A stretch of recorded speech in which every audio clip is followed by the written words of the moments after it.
गजा अस्पताल पर आलमी गुस्सा ठंडा करने की कोशिश। इसराइल ने गजा में इमदादी काफिलों को दाखिले की मशरूत इजाजत दे दी। कहा कि मिस्र के रास्ते गजा आने वाली इमदाद पर हमला नहीं करेंगे, लेकिन ये इजाजत सिर्फ जनूबी गजा तक महदूद होगी।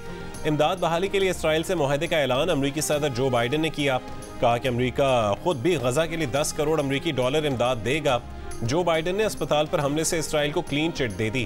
कहा कि अस्पताल पर हमला इसराइल ने नहीं, सामने वाली पार्टी ने किया है। गजा पर इसराइली हमलों में शहीद होने वालों की तादाद 3,500 हो गई। 13,000 से ज्यादा जख्मी हैं।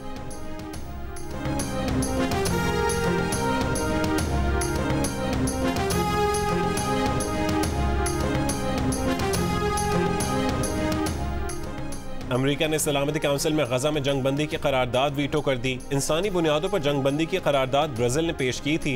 गैर मुल्की खबरसां एजेंसी के मुताबिक अमेरिका ने दूसरी बार सलामती काउंसिल में गजा जंगबंदी की करारदाद को वीटो किया।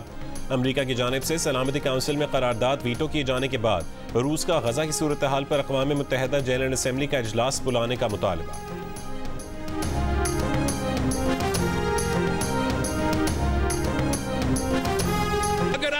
अपने आप को पाकिस्तान का वजीर आजम समझते हो तो आप फलस्तीन के मामले पे खामोश नहीं रह सकते।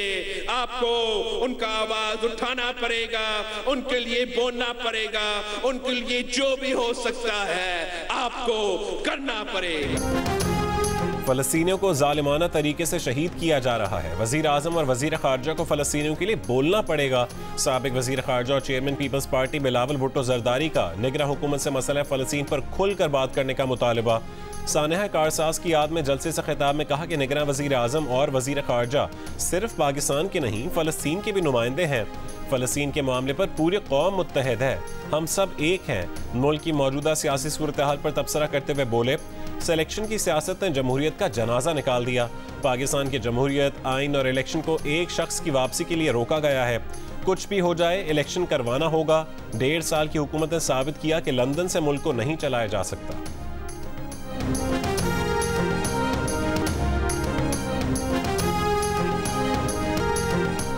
इस्लामी ताउन तंजीम ने गजा के अस्पताल पर इसराइली हमले को शर्मनाक करार दे दिया। जद्दा में हंगामी इजलास, फौरी जंगबंदी का मुतालबा। गजा मुतासरीन के लिए $100 मिलियन की फौरी इमदाद भिजवाने का फैसला। वज़रा खारजा के इजलास में निगरां वज़ीर खारजा जलील अब्बास जिलानी ने पाकिस्तान की नुमाइंदगी की। ईरानी वज़ीर खारजा का इसराइल को तस्लीम करने वाले ममालिक से तल अवीव से सफ़ीरों को बुलाने का मुतालबा। इसराइल पर तेल के पाबंदियों समेत दीगर पाबंदियाँ लगाने का भी मुतालबा किया। निगरां वज़ीर खारजा जलील अब्बास जिलानी का गजा में अस्पताल पर इसराइली बम हमले पर रद्द-ए-अमल। कहा कि इसराइल का गजा में अस्पताल पर घिनौना हमला अपने दिफा का अमल नहीं है। फलस्तीनियों का उनके घरों से जबरी इनखला खत्म किया जाए।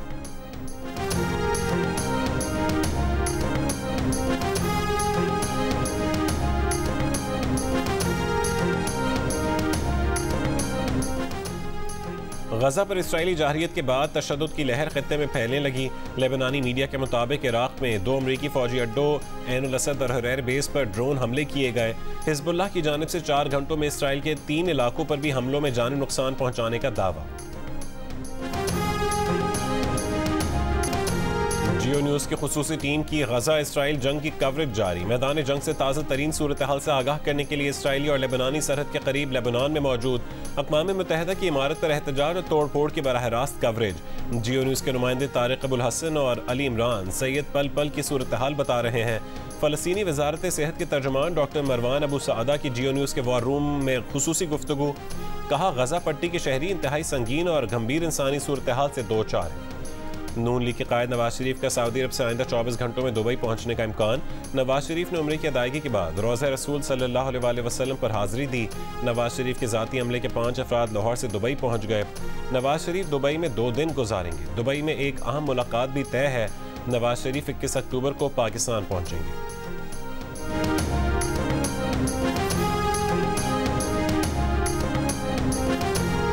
नैब ने नवाज शरीफ को पाकिस्तान आकर अदालत के सामने सरेंडर करने के लिए क्लियरेंस दे दी। 21 अक्टूबर को पाकिस्तान आने से 3 दिन पहले नवाज शरीफ ने इस्लामाबाद हाई कोर्ट से हिफाजती जमानत के लिए रुजू किया था। उनके वकील ने कहा कि नवाज शरीफ अदालत के सामने सरेंडर करना चाहते हैं। जज के इस्तफसार पर नैब प्रोसिक्यूटर ने कहा कि अगर नवाज शरीफ अदालत के सामने सरेंडर करना चाहते हैं तो नैब को कोई एतराज़ नहीं। जस्टिस मियां गुल हसन औरंगजेब ने पूछा, आज आपको एतराज़ नहीं, कल फैसला कलअदम करने का कहेंगे। चेयरमैन नैब से पूछ लें तो आज ही अपील का फैसला कर देते हैं। नैब प्रोसिक्यूटर आज भी दलाइल जारी रखेंगे।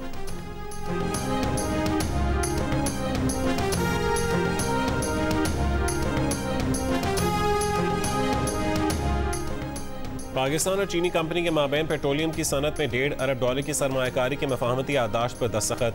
निगरान वज़ीर आज़म अनवारुल हक काकड़ की भी तकरीब में शिरकत। निगरान वज़ीर आज़म की चीनी हम मनसब से भी मुलाकात। दोनों रहनुमाओं का बाहमी ताल्लुकात को मज़ीद बढ़ाने के अज़म का अयादा।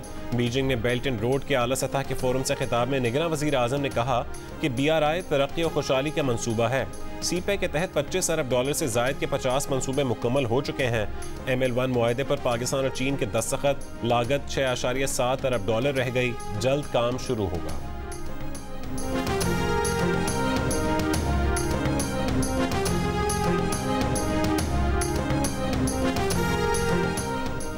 बहरिया टाउन अमल दरामद केस की सुप्रीम कोर्ट में समाअत। चीफ जस्टिस काजी फायज ईसा ने कानून में अमल दरामद बेंच के तस्वुर पर सवाल उठा दिया।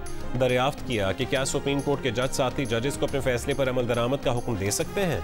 वकील फारूक नाइक ने कहा कि अमल दरामद बेंच का कानूनी जवाज या हवाला मौजूद नहीं है। Additional attorney general Aamir Rahman बोले, माजी में अमल दरामद बेंचेस बनते रहे हैं। चीफ जस्टिस ने माजी के अमल दरामद बेंचेस की तफसील तलब कर ली।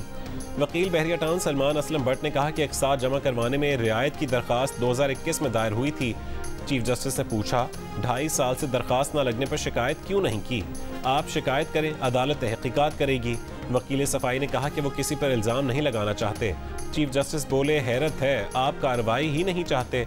अब अदालत ये केस मुकर्रर ना होने पर अपने तौर पर अंदरूनी कार्रवाई करेगी। जस्टिस अतर मिनल्लाह ने कहा कि बहरिया टाउन को कहना चाहिए कि अदालती फैसले पर अमल करवाएं। बहरिया टाउन कराची के लिए रकम के तयन का अदालती फैसला हतमी है।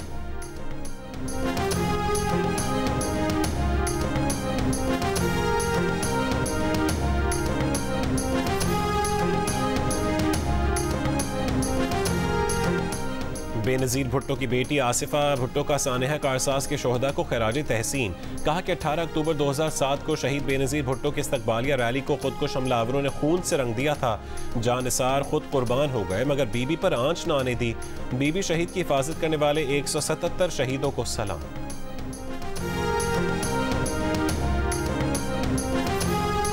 पाकिस्तान का हथियारों के निज़ाम अवाबील का कामयाब तजर्बा। Chairman joint chiefs of staff committee general Sahir Shamshad Mirza, strategic forces command के अफसरान, साइंसदानों और इंजीनियर्स ने तजर्बे का मुशाहिदा किया। ISPR का कहने के मिसाइल सिस्टम का मकसद खित्ते में इस्तेहकाम और डेटरेंस को मजबूत बनाना है। मुख्तलिफ डिज़ाइन तकनीकी पैरामीटर्स का जायजा लेने के लिए तजर्बा किया गया।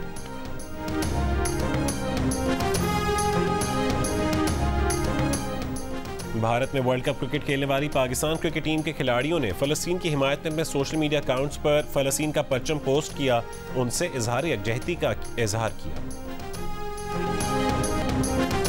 पाकिस्तान के wicket keeper batter Mohammad Rizwan का कहना है कि हार जीत खेल का हिस्सा है। इवेंट में एक मैच हारे तो 2 जीते भी हैं। वर्ल्ड कप में शरीक तमाम टीमें अच्छी हैं। पाकिस्तान के लिए एक एक मैच अहम है। टीम पाकिस्तान की क्रिकेट वर्ल्ड कप में ऑस्ट्रेलिया के खिलाफ मुकाबले की तैयारियां जारी। पाकिस्तान और ऑस्ट्रेलिया के दरमियान मैच 20 अक्टूबर को बेंगलुरु में खेला जाएगा।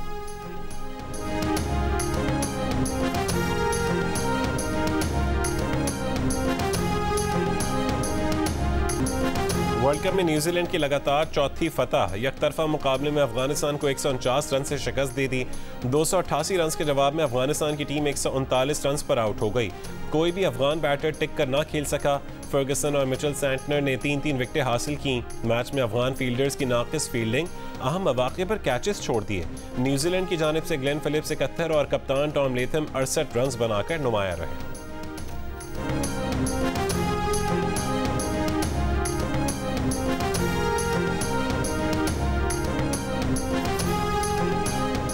और न्यूजीलैंड और अफगानिस्तान के मैच में स्पिन ट्रैक ने फास्ट बॉलर्स को मदद कैसे दी? क्या न्यूजीलैंड विलियमसन के बगैर भी वर्ल्ड कप जीत सकता है? मेगा इवेंट के हर मैच के बारे में जानिए रज़ाक, इमाद और आमिर की माहिराना राय। प्रोग्राम हारना मना है, रोजाना 11 बजे की हेडलाइंस के बाद जियो न्यूज़ पर।